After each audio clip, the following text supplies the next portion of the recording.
dikabarkan bahwa seorang petualang sekaligus misionaris agama Kristen bernama John Allen Chau asal Washington, Amerika Serikat hendak melakukan kontak dengan suku Sentinel. Dipanah kembalilah si Allen ini hingga akhirnya meninggal dunia.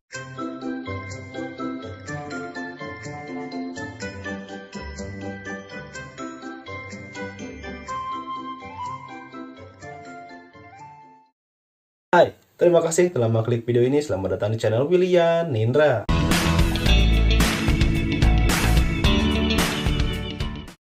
Apa kabar semuanya? Semoga dalam keadaan sehat dan baik-baik saja. Pada episode kali ini kita akan membahas tentang salah satu suku paling terisolir di dunia. Saking terisolirnya, mereka tak segan memanah siapapun yang mendekat ke wilayahnya, yaitu Pulau Sentinel Utara. Bagaimanakah kehidupan mereka dan sebrutal apakah mereka? Ini dia pembahasannya. Suku Sentinel adalah suku yang mendiami salah satu pulau di India. Pulau Sentinel ini terbagi dua, yaitu Utara dan Selatan. Dan yang paling terkenal adalah Sentinel Utara, karena dihuni oleh suku yang masih sangat primitif dan dianggap sangat brutal. Pulau ini termasuk ke dalam kawasan Kepulauan Andaman. Pulau Sentinel Utara mempunyai luas sekitar 59,6 km persegi yang keseluruhannya adalah hutan yang dikelilingi pantai dan terumbu karang yang masih terjaga. Letak geografisnya memang jauh dari daratan India, bahkan justru lebih dekat ke Indonesia yang berjarak hanya 142 km dari Pulau Sumatera, Indonesia. Bahkan lebih dekat ke Myanmar yang jaraknya hanya sekitar 100 km saja. Pulau Sentinel diketahui memiliki penghuni adalah pada tahun 1771 oleh para awak kapal East India Company. Saat itu mereka melihat kobaran cahaya atau api di pulau tersebut namun tidak menelitinya lebih lanjut. Menurut para antropolog, suku Sentinel yang jadi penghuni pulau ini adalah orang Negrito, yaitu kelompok etnik berkulit hitam yang kuat diduga berasal dari benua Afrika. Menurut penelitiannya, mereka bermigrasi ke Pulau Sentinel dari Afrika sekitar 50.000 tahun yang lalu dan sangat terisolir dengan dunia luar, hingga membuat mereka sangat tidak ramah dengan para pendatang. Diperkirakan pada tahun 2011 jumlah mereka hanya sekitar 15-50 orang saja, dan bahkan sampai sekarang bahasa yang mereka gunakan untuk berkomunikasi masih belum bisa dimengerti oleh para antropolog. Kehidupan suku Sentinel dipercaya masih hidup layaknya manusia pada zaman batu. Mereka diperkirakan belum mengenal cara bercocok tanam, cara berpakaian, dan bentuk bangunan rumah pun masih berbentuk gubuk. Untuk bertahan hidup, mereka masih menggunakan busur panah untuk berburu ikan atau hewan lainnya. Mereka juga dikabarkan belum bisa membuat api. Jikapun ada api, para antropolog percaya bahwa api yang digunakan berasal dari petir yang menyambar benda di sana, kemudian dijaga secara berkala oleh para penduduknya agar tidak padam. Meskipun hidup masih sangat primitif, masuknya teknologi ke pulau ini dianggap hampir mustahil karena kewaspadaan mereka terhadap sesuatu yang baru. Diyakini kontak pertama kali suku Sentinel dengan orang luar adalah pada tahun 1867, di mana saat itu kapal India bernama Navy yang membawa 86 penumpang dan 20 ABK terdampak di sekitar perairan Pulau Sentinel Utara. Untuk berlindung, mereka kemudian menuju Pulau Sentinel Utara. Selama beberapa hari, mereka sebetulnya tidak diganggu oleh suku Sentinel, tapi pada hari ketiga mereka mulai diserang. Singkatnya, untungnya mereka masih bisa bertahan dari serangan suku Sentinel hingga datangnya bantuan. Ternyata dulunya suku Sentinel tidak seganas sekarang terhadap para pendatang, namun faktor yang membuat suku Sentinel menjadi sangat ganas terhadap para pendatang diyakini bermula saat ekspedisi pertama ke Pulau Sentinel Utara pada tahun 1880 oleh Maurice Vidal Portman, seorang perwira Angkatan Laut Inggris. Ceritanya ketika mereka tiba di sana, para penduduk Sentinel ini ketakutan dan melarikan diri demi keselamatan. Portman dan timnya menetap di sana selama beberapa hari. Portman kemudian menemukan 6 orang penduduk Sentinel dengan dalih upaya agar bisa berteman dan untuk penelitian suku Sentinel, ke-6 orang itu yaitu pasangan dewasa dan 4 sisanya adalah anak-anak oleh Portman ditangkap dan dibawa ke Port Blair yaitu ibu kota Kepulauan Andaman untuk diteliti.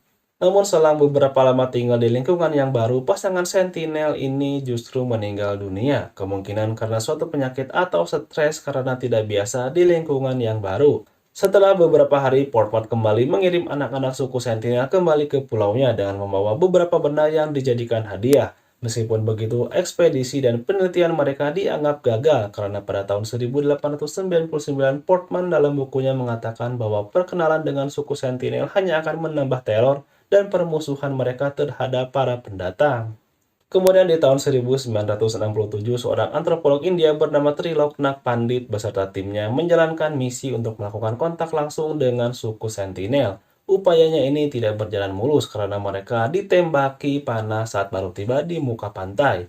Beberapa kali mencoba, akhirnya mereka berhasil melakukan kontak dengan suku Sentinel tanpa ancaman karena Pandit dan timnya membawa barang atau pekakas juga makanan seperti kelapa bahkan babi untuk dikonsumsi. Jadi Pandit dan timnya ini membawa beberapa benda atau barang lah untuk dijadikan sebagai hadiah agar suku Sentinel ini mau menerima kedatangan mereka. Strategi kali ini berhasil, tampak suku Sentinel mulai menerima kehadiran mereka atau orang asing.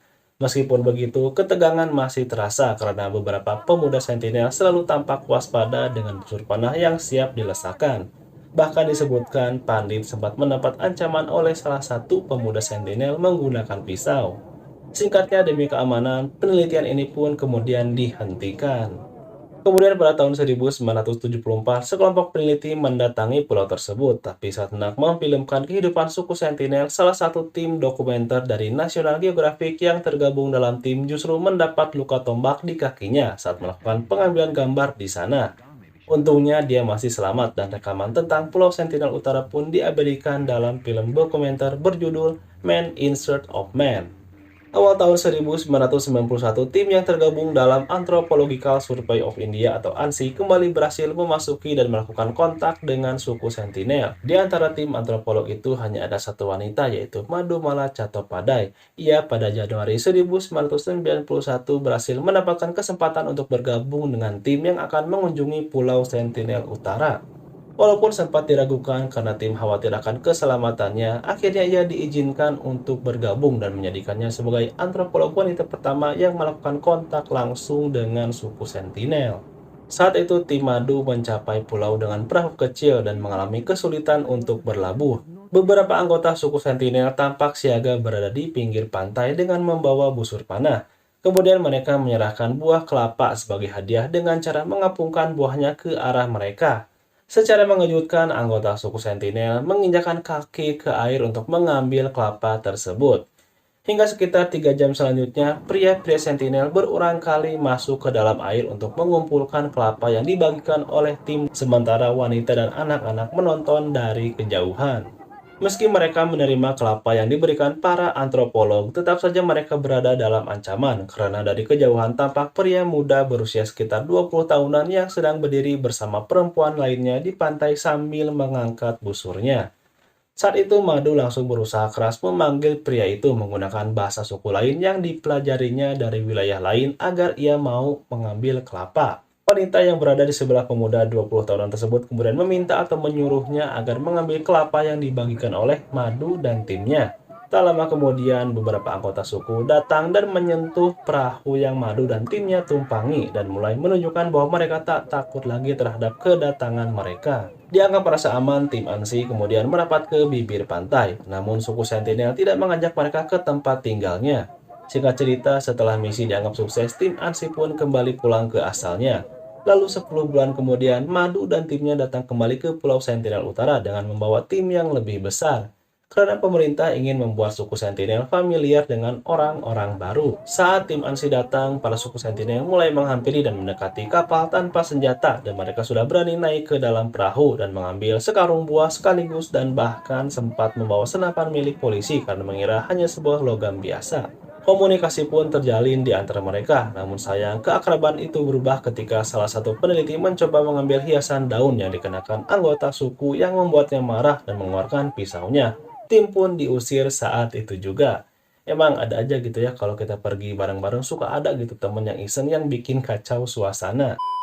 Beberapa waktu kemudian tim ANSI datang kembali ke pulau tersebut, namun sayang ekspedisi yang ketiga ini tidak berjalan sesuai rencana karena cuaca yang begitu buruk.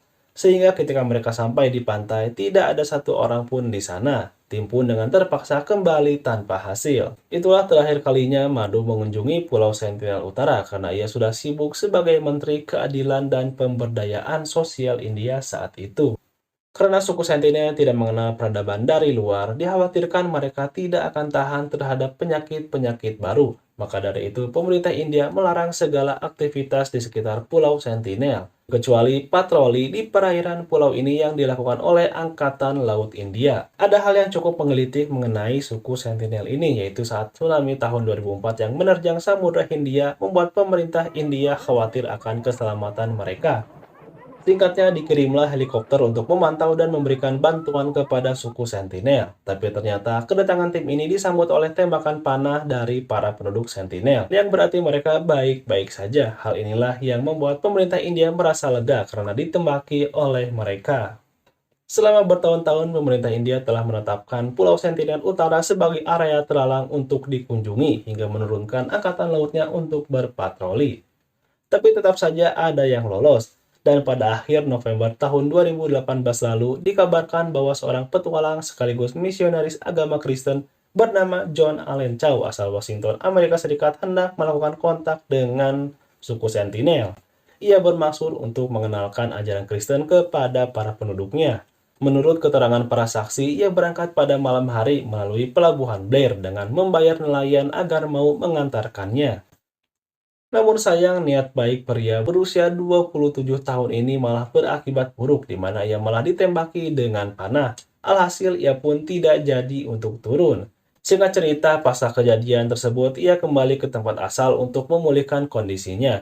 Nah, dia ini menuliskan pengalamannya yang hendak dibunuh oleh suku Sentinel.